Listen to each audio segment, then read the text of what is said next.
Hey guys, and welcome to Moms and Murder, a true crime podcast featuring myself, Mandy, and my dear friend Melissa. Hi, Melissa. Hi, Mandy. How are you? Doing great. Great. Good to see you.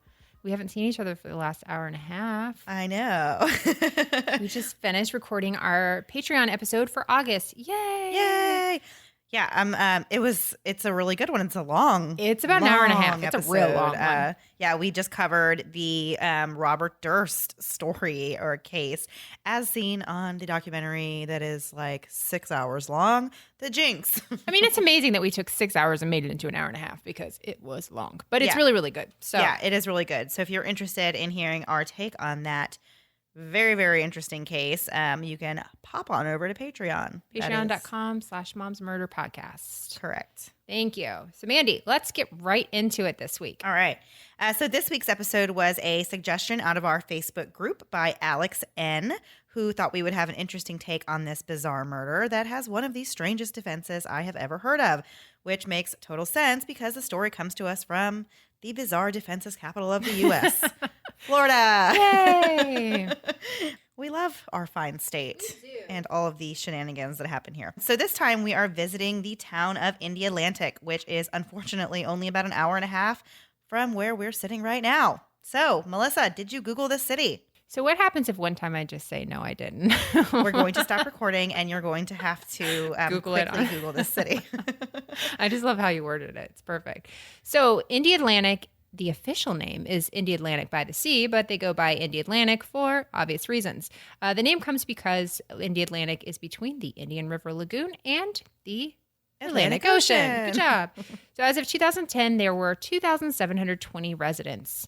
Indialantic is close to Melbourne, Florida, but Indialantic is only actually 1.3 square miles, and 0.35 miles of that is in water. So there's like 1 square mile, like less than 1 square mile. It's crazy. It's not, I've never heard anybody say they're from there. Melbourne, yes, but never that. No, yeah. Yeah, no. I don't even think I actually knew it was a real place. Yeah. So another interesting fact is that each year between May and October, the mother sea turtles swim to the Indialantic shores, building nests and laying eggs. This is very varmints. I feel like we're in varmints. Yeah. So it takes approximately 2 months for the eggs to hatch, after which the baby sea turtles fixate on horizon lights and crawl towards the sea. So the interesting thing is like they come to that spot. They don't want to go any further. They're like, that is their home. And somehow they all know to go there, which I thought was really, really cool. Yeah. And the last fact, interesting or not, you decide. While there are only 11 officers in Indialantic, including the chief of police, the officers on average are able to respond to a call within 2 minutes. Which you should be if your town's only 1 square mile. Yeah. Where are you going to be? I'm sorry, I was on the other side of the mile. I mean, what can you do? So there are 4 key players at the center of today's story: 2 family marriages, an affair, and a premonition of the bludgeoning death of a beautiful and talented nurse named Kelly Brennan. So Kelly Brennan was the kind of person that anyone would want to have in their life. She was a wonderful daughter and sister to 4 other sisters, as well as a loving aunt to 4 nieces and nephews. When she married her husband, Gino Rallo, she became a loving stepmother of 2 children. When it came to her career, Kelly worked very hard and dedicated her life to her profession, which was nursing. She worked as a recovery nurse at Holmes Regional Medical Center and was highly regarded by her patients as well as her coworkers. She was extremely dedicated to helping others and even volunteered her free time as a recovery room nurse for medical mission work in Morocco, where she worked alongside ISMS, Operation Kids, and helped over 60 children in just 10 days. P.S. for my reality show friends, Morocco, 90 Day Fiancé, as on it, Nicole. So sorry, had to bring that in. I just have the most blank stare right now. 90 Day Fiancé, they go to Morocco. It's amazing. I love it. Kelly had a diagnosis of multiple sclerosis, but she did not let that slow her down. She was way more active than I was. Yeah. Coworkers said that she would work through her flare-ups with little complaints, and eventually she used her hobby as a cyclist to start raising money for MS by bike riding, which eventually led to the creation of a cycling group called Kelly's Heroes. In addition to cycling, Kelly also loved kayaking and all other outdoor activities. She was often on the go, taking her joyful spirit and contagious sense of humor with her. Unfortunately, this is where the story takes a tragic turn. On February 15th, 2010, Kelly failed to show up for an appointment with her personal trainer, and attempts to reach her were unsuccessful. Around 2 hours later, Kelly's roommate reported her missing. Friends, family, and police were all on the lookout for Kelly. They checked all the local hospitals and got the highway patrol involved, but she had vanished without a trace, and nobody had seen or heard from the 46-year-old nurse. Then an unnerving 911 call came in, and a woman named Margaret Byers was on the other end, and she sounded nervous and scared as she told the operator that her daughter appeared to be having some type of nervous breakdown and that she had been rambling on all this nonsense about how she had this dream or vision in which everything was mostly black, but she could see Kelly's face as well as the sign for Mark's Landing, which was a beachside residential neighborhood in Melbourne, Florida, just up the road from Indialantic, as we said before. The woman who claimed to be having these clairvoyant visions was no stranger to Kelly Brennan. Her name is Sheila Trott, and she had a long history of friendship with the missing woman. Sheila, who was a Canada native, loved the water and moved to the Florida coast and became a diving instructor while she went to college. The two had met 20 years prior to Kelly's disappearance and had been the kind of friends where you could just go years without seeing or speaking to each other, and then when you talk to them again, you just instantly pick right back up where you left off. When the two women first met each other, Sheila was working 3 jobs to help her husband Daniel go through flight school to become an airline pilot. And Dan was what some people would call a narcissist, but Sheila was head over heels in love with him, and the couple was married in August of 1989. The couple went on to have 2 sons named Creighton and Graham. While Kelly had begun her journey into nursing, Sheila became a real estate agent, and her husband Dan did earn his wings as an airline pilot. Another little fun fact about Dan, he was also into politics, and he was elected mayor of Indialantic, and the two were considered a power couple, and they were well-to-do and seemed to have a perfect life. A town that size doesn't need a mayor, do they? Listen, there's a town that has a dog as a mayor, so I don't think it says like a whole lot. It's interchangeable at this point to me. So if there's one thing we've learned while doing these sort of stories is people that have a perfect life don't always have that perfect life. Like you think they do, they don't. There were plenty of trouble in paradise for Sheila and good old Danny boy. He began having affairs, apparently multiple affairs, and Sheila would notice that he would take his wedding ring off and leave it on the counter. By January of 2009, after years of infidelity, Sheila decided that she'd had enough, and according to her, she asked him for a divorce. During this troubling time in Sheila's life and marriage, she met up with her old friend Kelly for a girls' night out. Sheila claims that during this dinner date, Kelly confided in her that she was also having marital problems with her husband, Gino, and she allegedly told Sheila that she, quote, wouldn't care if her husband had an affair, which Sheila said that she felt was a very strange thing for Kelly to say. Yeah, that would be a strange I'm thing going for your to say the friend same to thing. say. Yeah, it would be. Eventually, Dan moved out of the home he shared with Sheila, and he just happened to join Kelly's cycling group. After spending time together cycling, Dan and Kelly began seeing each other outside of the sport, and the relationship turned into a full-blown affair, which the two of them both adamantly denied. At this point, Kelly was still actually married to Gino. So this brings us back up to February 15th, 2010, the day that Kelly went missing. While police and family were stumped as to her whereabouts, Sheila was exhibiting some very bizarre behavior that did not go unnoticed by her 2 sons, who were 18 and 16 years old at the time. According to Creighton and Graham, Sheila had stated that she was going to Walmart and would be back later. It was between 6 and 7 p.m. when she left the house. 4 hours passed, and when she returned, the boys became concerned when Sheila stated that she was dizzy. And they said that she was shaking and acting strangely. She was banging her head on walls and just not acting quite right. So Creighton's girlfriend dialed 911.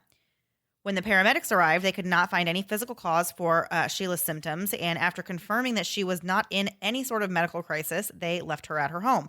But just an hour later, another 911 call was made, and a female voice was recorded saying, quote, "My boyfriend's mom had a seizure about an hour ago, and they said to call back if she's been acting weird or anything, and she's acting very strange."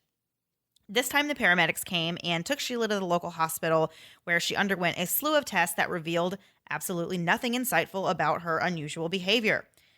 Sheila was released from the hospital in the twilight hours of February 16th, but the absolute weirdness did not end there. Sheila went to her bedroom, where she claimed to have fallen asleep, but was awakened by an interesting dream. She called for her son to come into her bedroom, where she hysterically told him that she'd had this terrible nightmare in which she could see Kelly's face in the dark, the sign for Mark's Landing, and she started saying all these things like, "I think I hurt Kelly," or "I think I may have hurt someone," or she was just going on and on about Basically this dream. confessing. Basically confessing. But this is her whole thing. She just dreamt this. She Yeah. didn't actually do it. She just dreamt it. Right. So the boys, who were obviously horrified by what their mother was saying, decided to call their grandmother Margaret, who rushed over to the home to check on her daughter and grandsons and to find out more about what was going on. When she arrived, Sheila was curled up in the fetal position on her bed, shaking uncontrollably and carrying on about this vision or dream that she had about Kelly. Once again, a 911 call was placed from inside of Sheila's home. This time, her mother was on the line telling the operator that they needed a policeman because her daughter had some sort of a nervous breakdown and was stating that she believed she had murdered someone. I felt really bad for her mom at this point. Yeah. Because the mom, as this goes on, the mom, like, obviously using those words, it's going to come up later.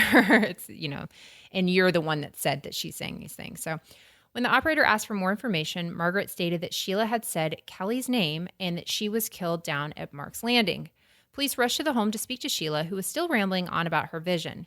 They were instantly suspicious of Sheila's story, and once they connected the dots that Kelly Brennan was the woman who had been reported missing the night before, they believed they had a homicide on their hands and that Sheila was the murderer responsible for it. How weird would this be for the police officers? I mean, I guess it's not really that weird because immediately you're just thinking like, okay, well, you did something to this woman. Like, but I just think it's very strange to be like, to have, to call your family members in and get them all upset and worried and get them to call the police. And you're just going to go with this story that like you dreamt up something bad happened.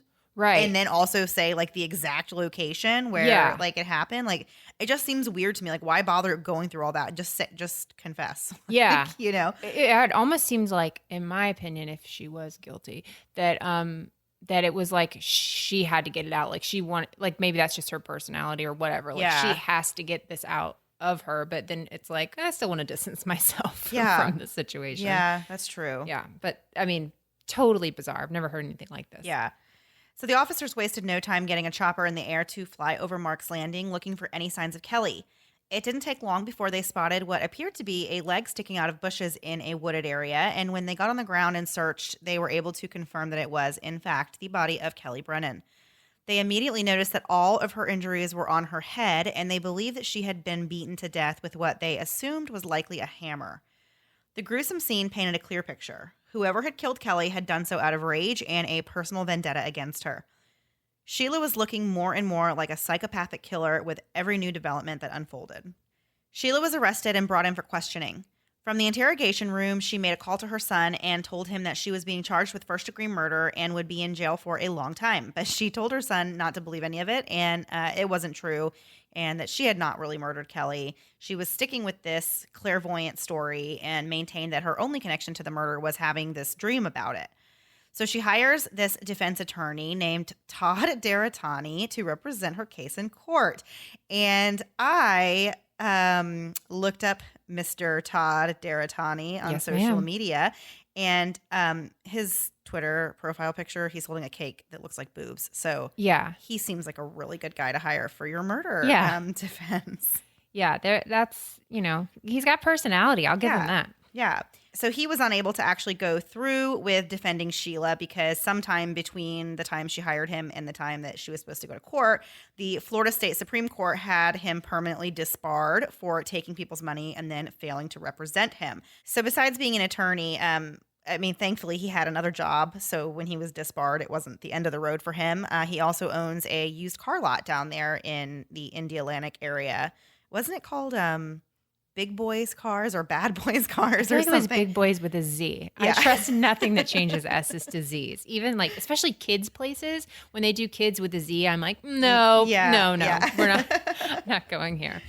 So investigators went to work trying to piece together the evidence against Sheila. Unfortunately, there was very little in the way of forensic evidence, and there was no DNA that would actually link Sheila to Kelly's murder. There was no witnesses to the alleged crime, and a murder weapon was never located. Before he was disbarred, Attorney of the Year Todd Deratani stated that he believed the prosecution had no case and there was plenty of reasonable doubt. In his opinion, this was a dream case, pun intended, for a defense attorney, and he was confident that he could get Sheila acquitted. Well, no. That isn't. How would this be a dream case? No. literally a dream case. Yeah. So the prosecution, however, has a very different opinion. They gathered what little evidence they could find and put together a timeline and theory as to what had actually transpired between Sheila and Kelly. They knew that Kelly had made a phone call at 7:48 p.m. on the night of her murder, and they had learned that she would typically leave for her house around 8:15 p.m. to get to her appointment with her trainer at the gym. Oh, a nighttime workout? Yeah, I would never I don't make an appointment for anything at 8:15, but definitely not an appointment to work out. I do. My bed. Yeah. That's it. So when her body was discovered, she was actually wearing her gym clothes. So the prosecution believed that she was killed sometime in between those two times. They observed further evidence that Kelly had been attacked outside of her own home, possibly when she was trying to get into her vehicle to head to the gym. There were divots in the grass on Kelly's front lawn, as well as bloodstains. They believed that Sheila had intentionally gone to Kelly's residence, waited outside for her in the dark, and ambushed her when she made her way to her SUV. After attacking her multiple times with a hammer, it's believed that Sheila then placed Kelly's body inside of her own SUV and drove down to Mark's Landing, where she dumped the body. Kelly's blood was located on the passenger side floorboard of her SUV, supporting this theory. After Sheila disposed of the body, she then drove Kelly's SUV to a random condo parking lot and left it there. Smart. Yeah. Genius. Yeah. It's been a while since I've had a baby of my own, and some days I miss it so much. The baby cuddles and baby smiles, but when it comes to diaper rashes, not so much. I remember the first time my oldest had a diaper rash, I was really devastated. Here's this tiny thing totally dependent on me, and now she's fussy and obviously uncomfortable, and I'm supposed to have the answers. Well, with time and treatment, it went away, but what I really wanted was to avoid it altogether. And now, baby butts rejoice. New Huggies Skin Essentials are here, a brand new dermatologist-approved line of diapers, wipes, and pull-ups training pants, all designed with baby's sensitive skin in mind. The wipes are thick and have zero harsh ingredients for a great, gentle clean. Pull-Up Skin Essentials has got your big kid covered too, with a training pant that's ultra soft and breathable to help protect sensitive skin throughout potty training. Whether you're a first-time parent or a seasoned pro, make it easy on yourself and your baby with Huggies. Learn more at Huggies.com. Once again, head to Huggies.com to learn more. Hey guys, as you know, I'm someone who loves knowing a little about everything. I love the news, I love entertainment, I love it all. But sometimes I don't have enough time to get all the information, all the little details and the minutia of everyday news because my goodness, it's constantly going. But thanks to the Newsworthy podcast, I can get all I need in little bite-sized pieces. So if the stress of the news is getting you down, but you still want to know what's going on in things like the election, check out the Newsworthy. And in these 10-minute episodes, they're just on the go listening. I can listen to it quickly on a walk, on my way bringing my kids to or from school or one of their activities. When I'm in line at the grocery store, there's never a wrong time to listen to the Newsworthy. But if you feel bogged down by the news and kind of the negativity of it, but you still want to be informed on what's going on, the Newsworthy is the place to do it. Erica at the Newsworthy is an independent journalist, and her team does really all the hard work and research for you. I love that the episodes are so well-rounded, and there will be fun stuff like tech or big stories, but the way Erica gives this, efficient and neutral overview of the news, and in just 10 minutes each weekday, it's perfect. Just search The Newsworthy in your podcast app or go to thenewsworthy.com to start listening. Again, search for the podcast The Newsworthy, 2 words, The Newsworthy, to make staying informed easier and more enjoyable every weekday. During the investigation, Sheila alleged that she would have no reason to kill Kelly because it was her who had actually set Kelly and Dan up in the first place. I love that part. Yeah. Like, we're supposed to be like, oh, yeah, you have like a tumultuous relationship with your husband and you're going to set him up with your best friend. Right. Yeah, okay. Like, that made no sense whatsoever. She claimed that she encouraged Kelly to start a relationship with her ex-husband because she thought they would be good for each other. And she knew that Kelly would be good with her 2 sons. So she says she thought that it would be the perfect situation. It would be like for her sons, to have. Well, I could start to buy that part of it. Like, if you think you're leaving your spouse and you're going to be worried about your kids, you don't want, oh my gosh, my husband has terrible taste in women, present company included. I would be terrified of who he would pick to have around our kids. So. But they were 16 and 18 though, so Yeah. It's not like they really need a whole lot of mothering from a stranger, at this point. Like, they still have She's their still mom. around. Yeah, Yeah. exactly. It's not like a little They're baby. not little, exactly. Yeah. So the prosecuting attorneys did not buy this, and they believed that her story of being Little Miss Matchmaker was all part of her scheme to cover up what she had actually done. They believed that she had been seething over the affair that Dan and Kelly were having. I would agree that's probably closer to the truth. She seemed like a seether. Yeah, she did. And that her absolute anger and rage over it led her to murder. When asked what to make of the fact that there was no evidence, like DNA and all that, the prosecuting attorney said that the lack of forensic evidence only suggested to her just how premeditated this crime was. That Sheila had planned this murder down to the last detail, knew what she was doing, had specifically taken measures to avoid having DNA evidence. Right. Which I can get behind that. Like, I can see, like, you know, because their whole thing, of course, her defense is like, there's nothing to prove that she was there. There's nothing to connect her to the murder. You know, all of this other than, you know, this dream that she had. But she said. Right. And literally said, go to Mark's Landing. You're going to find Kelly's body there. I dreamt it. Like, okay. And how many times did she say, if it wasn't for me, they would have never even found her? It's Yeah. 1 square mile. Yeah. They were going to find her. They were. Yeah. Somebody would have found her. While Sheila was in jail being held on charges of first-degree murder and awaiting trial, she actually penned a letter that was several pages in length in which she outlined her account of what had happened that night. She claimed that her memory had now returned and she was clear on what happened, and it was actually a completely different story than the original I had a dream speech that she had given to her family and police.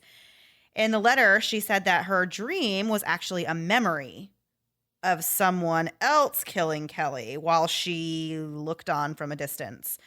She wrote that she had gone to Kelly's home that night to ask her to stop coming by her house looking for Dan. But when she arrived, she saw that a man was already in the process of attacking Kelly. But she claims that for some unknown reason, she did nothing to stop the attack and did not call the police. But she said she did not know why. Can you hear my eyes rolling? Yeah.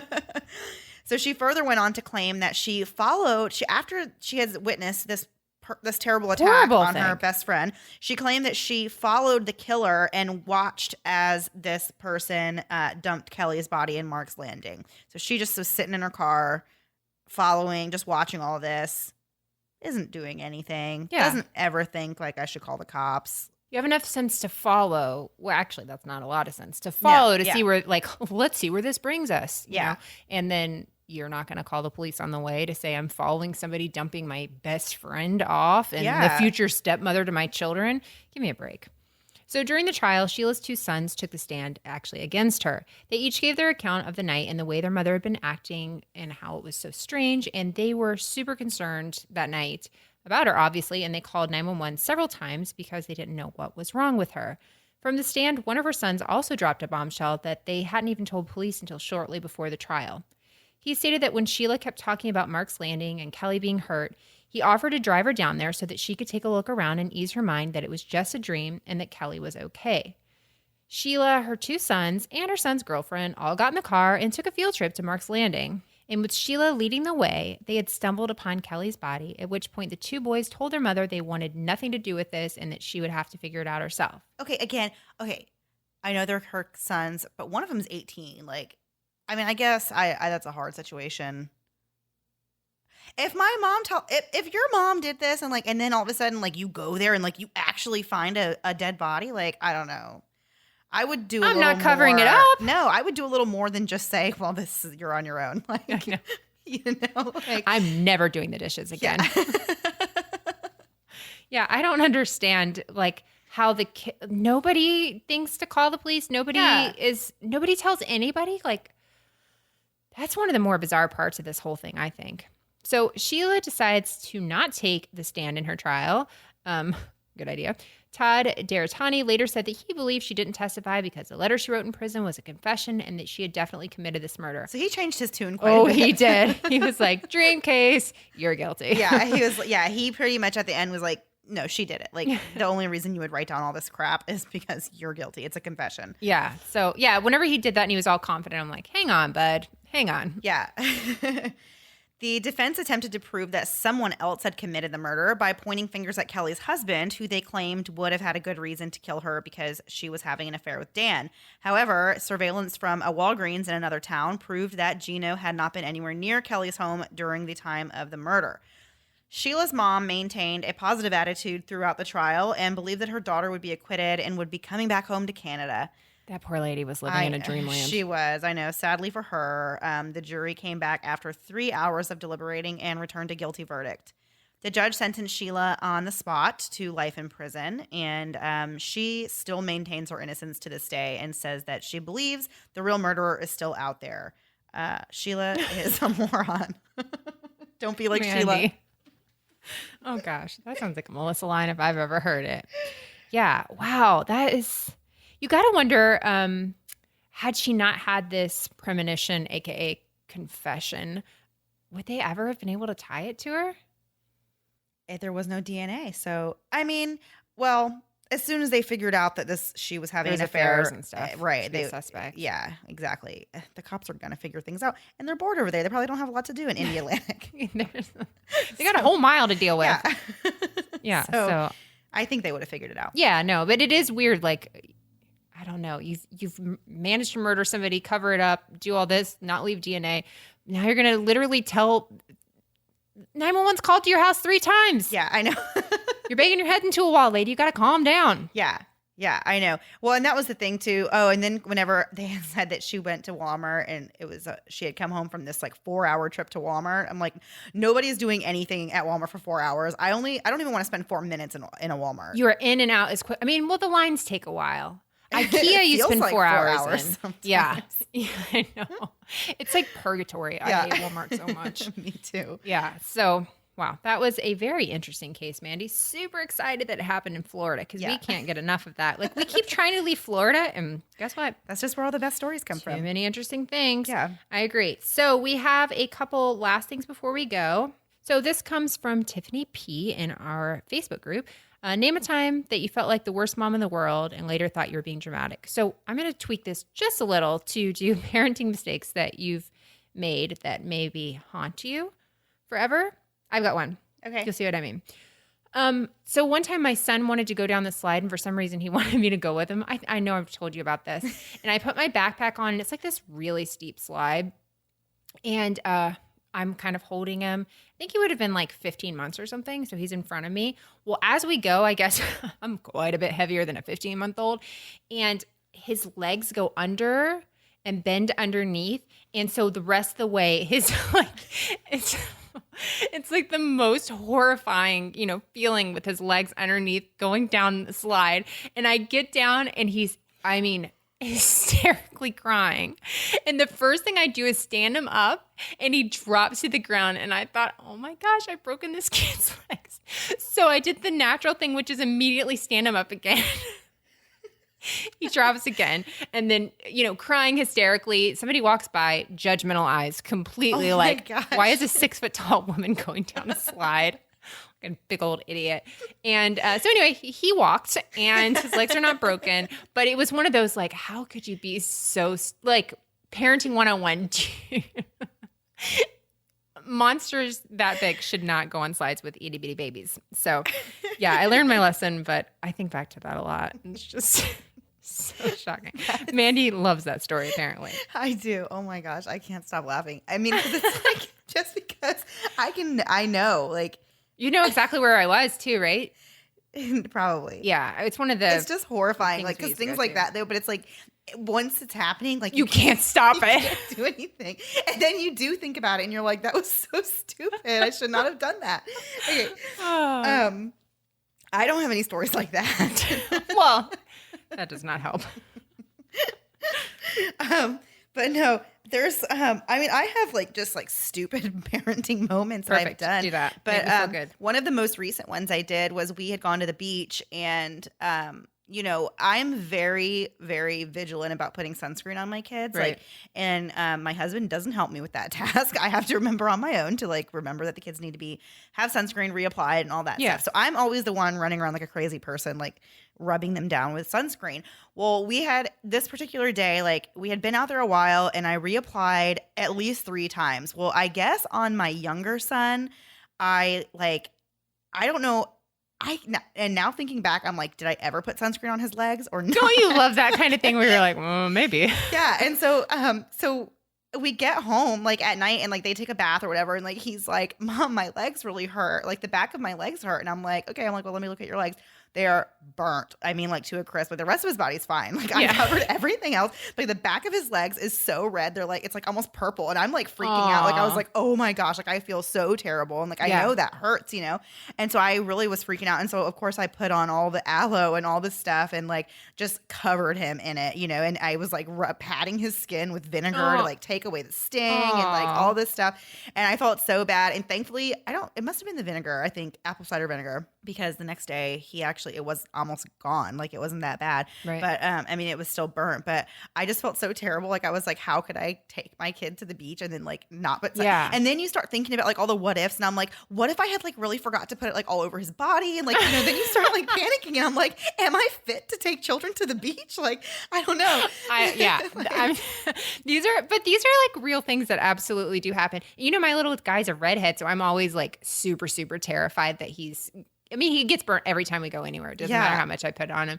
But that's like the exact same thing. After you do it, you're like, did I put it here? Like behind his ears. I have to do like really weird things with my son. But yeah. Oh man, I totally get that feeling because it's totally your fault. Yeah, exactly. You know what I mean? You like, know it's your fault. Like there's nobody else to blame. Like I'm like, this is definitely falls on my responsibility. You're like, Mom, why did this happen? I know. Oh, we're the worst.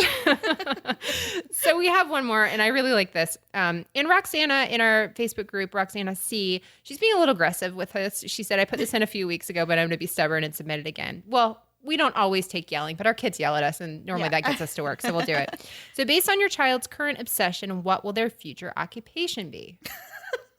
Oh my gosh. Is there a butt picker? Because I got one of those. What, do you have any? Well, mine are going to be professional video game players. Yeah. And if they really hit it big, they're going to also be playing video games on YouTube for the rest of their life, because that's literally the only thing they care about right now. I'm with you. My daughter's Minecraft obsessed, and your son, they're buddies with it. My son's new favorite thing to say is, wait, what does he say? What's the sign off on YouTube? Like, subscribe and whatever. Oh, I'm like, oh dear God. Like that's how he thinks to say goodbye now. Yeah. Like, it's like a whole thing. Like, it's like a new greeting. It is. Like... Yeah. My son is obsessed with like all things car and stuff. So I would say based on that, he would be a mechanic. And my daughter is obsessed with, I don't know, gymnastics right now. She's really into gymnastics. So I would say a gymnast, but that seems dangerous. So I don't want that. Yeah. I know. I mean, other than that, my kids just like regular kid stuff. Like they want to swim all the time. Maybe they'll be Olympic swimmers. Yeah. Which make me much happier than a professional YouTube video game player. Yeah. I mean, they can make some money, Mandy. Yeah, that's true. Actually. Treat them well. Yeah. I should be fostering this. I know. My husband will see where it says like 82 million YouTube viewers, and he's like, we could do that. And I'm like, you got to stop doing this. Like, we could do that. I'm like, he and my daughter wanted to start a YouTube channel once, and they fought the entire time just coming up with a name up. It was so terrible. I'm like, and you want to do this every week? He's like, she just won't do what I'm wanting her to do. I'm like, because she want to make money and she wants to have fun. So that's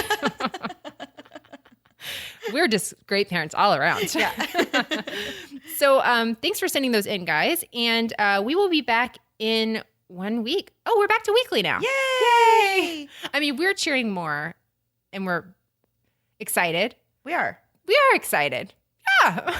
Just a lot of work. I know. Yeah. It'll be good. I got a new computer though. Yay, so thank you, Patreon. Yeah. So I'm super happy to that helped. Have that. So, and it's always fun when you have like a new thing and then like for a while you're like really excited to use it. So like I'm trying to keep riding that wave while I still feel that way. Yeah. So now I'm like, I love my new computer. I just want to get to work and type and like do all that stuff. So I'm trying to do as much of that as possible while I still feel like it.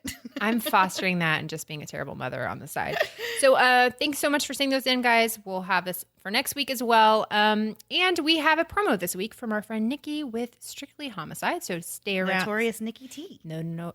I'm like, I can't even talk anymore. I'm just like slurring and all kinds of stuff. So yeah, so check out that promo at the end of the episode, and we will see you guys next week. Bye. Bye.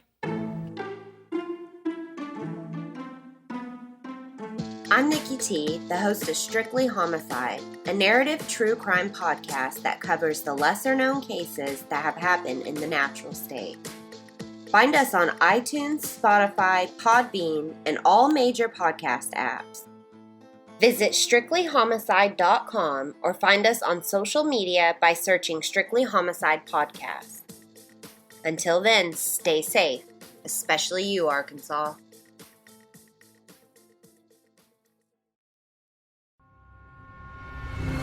Thanks so much for listening to the Moms and Murder podcast.